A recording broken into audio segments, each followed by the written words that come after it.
அருமையான சுவையில் கோழி குழம்பு தான் செய்ய போகிறோம்.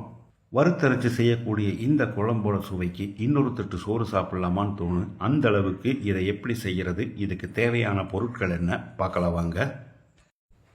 பேனில் 2 டீஸ்பூன் எண்ணெய் ஊற்றிக்கலாம். 7 அல்லது 8 வரமிளகாயை போட்டுக்கலாம். உங்கள் காரத்துக்கு தகுந்த மாதிரி நீங்கள் போட்டுக்கோங்க, இது கரெக்டாக இருக்கும். 3 துண்டு பட்டை, 3 கிராம்பு, 2 ஏலக்காய்.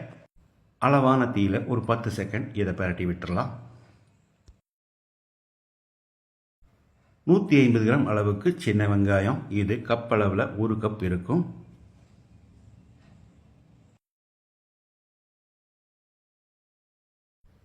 இதோட 6 பல் பூண்டு, 2 இன்ச்சு நீளத்துக்கு இஞ்சியை கட் பண்ணி வச்சிருக்க, இதை போட்டுக்கலாம். ஒரு கொத்து கருவேப்பிலையை போட்டு வெங்காயத்தை செவக்கிற அளவுக்கு வதக்கிடலாம். வெங்காயம் இந்த அளவுக்கு வதங்கினது போது இதில் அரை கப்புக்கு கொஞ்சம் குறைவாக மல்லி, கை அளவில் 1 கை அளவு இருக்கும். 3 டீஸ்பூன் மிளகு, 3 டீஸ்பூன் சீரகம், 1.5 டீஸ்பூன் சோம்பையும் சேர்த்து மறுபடியும் 1 நிமிஷம் வறுத்துக்கலாம்.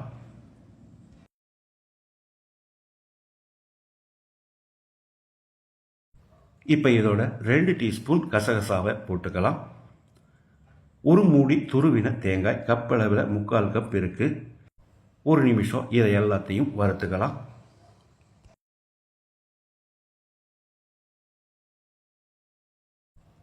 மீடியம் சைஸில் 2 தக்காளியை நறுக்கி வச்சிருக்க, இதையும் போட்டு வதக்கிடலாம். ஒரு 2 நிமிஷம் இது எல்லாத்தையுமே நல்லா வதக்கணும்.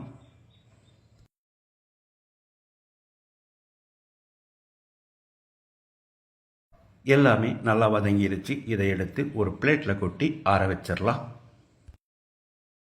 நல்லா ஆறின பிறகு மிக்சி ஜாரில் போட்டு 1 கப் அளவுக்கு தண்ணி ஊற்றி நல்லா பேஸ்ட்டாக அரைச்சி எடுத்துக்கலாம்.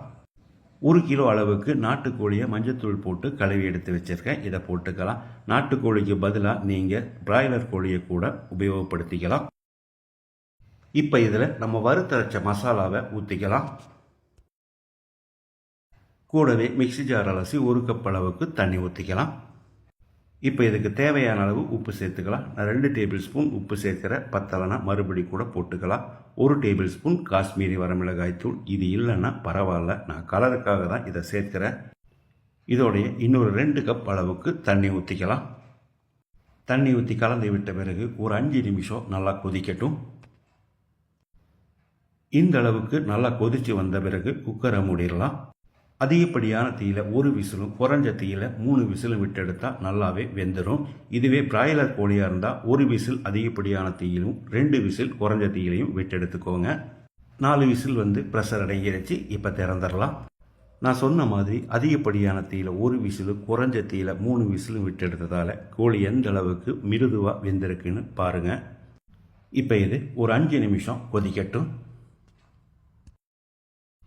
பேனில் 1/4 கப் அளவுக்கு நல்லெண்ணெய் ஊற்றிக்கலாம். நாட்டுக்கோழிக்கு நல்லெண்ணெய் தான் நல்லாயிருக்கும். 2 துண்டு பட்டை, 3 கிராம்பு, 2 ஏலக்காய், அரை டீஸ்பூன் சோம்பு, 3 வரமிளகாய், 2 கொத்து கருவேப்பிலை, 1 கை அளவுக்கு நறுக்கின சின்ன வெங்காயத்தையும் போட்டு வதக்கிடலாம்.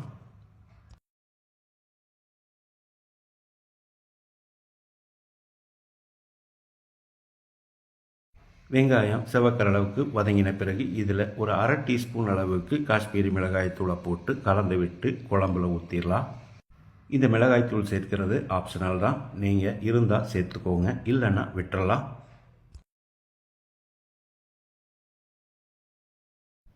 கூடவே பொடியாக நறுக்கின மல்லி இலையும் போட்டு கலந்து விட்டு இறக்கினா அருமையான சுவையில் நம்மளோட காரசாரமான நாட்டுக்கோழி குழம்பு ரெடி ஆயிரும். இதே மாதிரி இதே அளவுகளோடு நீங்கள் செய்து பாருங்கள். இந்த வீடியோ